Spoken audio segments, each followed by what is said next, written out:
آپ دیکھ رہے ہیں یوٹیوب چینل اردو سیکھو ایسے۔ اس ویڈیو کو دیکھنے کے لیے آپ کی پسند اور آپ کے انتخاب کا ہم خیر مقدم کرتے ہیں۔ اس ویڈیو میں رحیمن نام سے جڑے ان سب سوالوں کا جواب دیا گیا ہے۔ رحیمن کس زبان کا لفظ ہے یا رحیمن کس بھاشا کا شبد ہے؟ رحیمن نام کا مطلب اور ارتھ کیا ہے؟ رحیمن نام میں کتنے حروف ہیں اور کون کون سا حرف ہے؟ رحیمن نام کا عدد بحساب ابجد کیا ہے؟ رحیمن انگلش میں کیسے لکھتے ہیں؟ رحیمن ہندی میں کیسے لکھا جاتا ہے؟ رحیمن اردو میں کیسے لکھا جائے گا؟ رحیمن اردو میں لکھنے کا طریقہ کیا ہے؟ ان سب سوالوں کے جواب سے آپ کے علم اور جانکاری میں اضافہ ہونے والا ہے، تو اتنی دلچسپ اور جانکاری سے فل ویڈیو کے لیے آپ کی طرف سے ایک لائک تو ملنا ہی چاہیے۔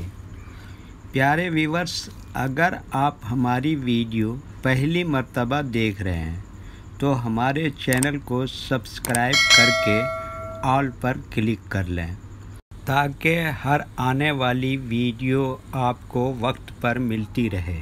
رحیمن اردو زبان کا لفظ ہے جو عربی زبان کے لفظ رحیم کے آخر میں نون علامت تانیث لگا کر مؤنث بنایا گیا ہے، اور یہ نام لڑکیوں کے لیے مخصوص ہے۔ رحیمن کے معنی اور رحیمن نام کا مطلب ہے مہربان، رحم کرنے والی۔ رحیمن میں 5 حروف ہیں: رے، ہے، یہ، میم، نون۔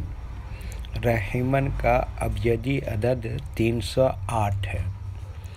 یہ انگلش میں رحیمن لکھا ہوا ہے، یہ ہندی میں رحیمن لکھا ہوا ہے۔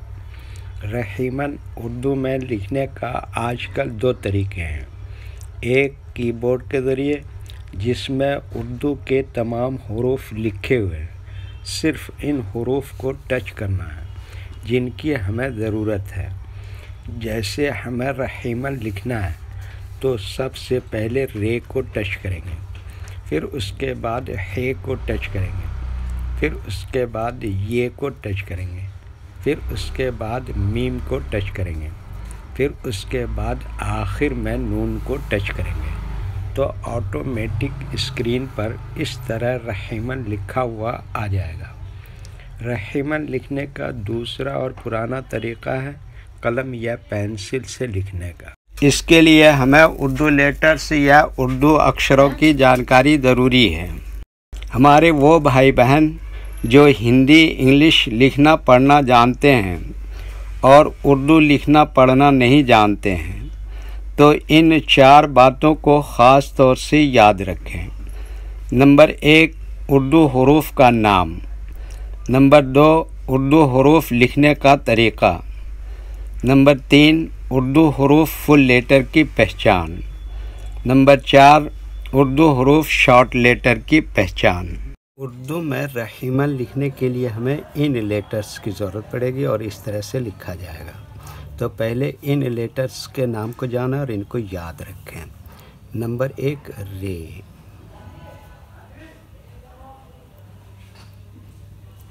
نمبر 2، ہے۔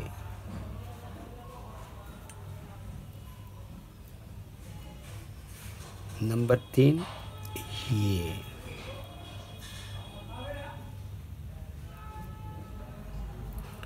نمبر 4، میم۔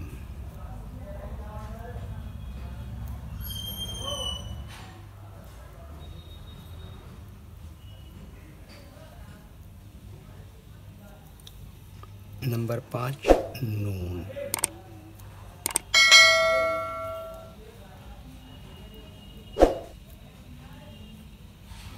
یہ ان لیٹرز کے نام ہیں۔ اب ان کے لکھنے کا طریقہ سمجھیے۔ یہ جو لائن دیکھ رہے ہیں، اردو کے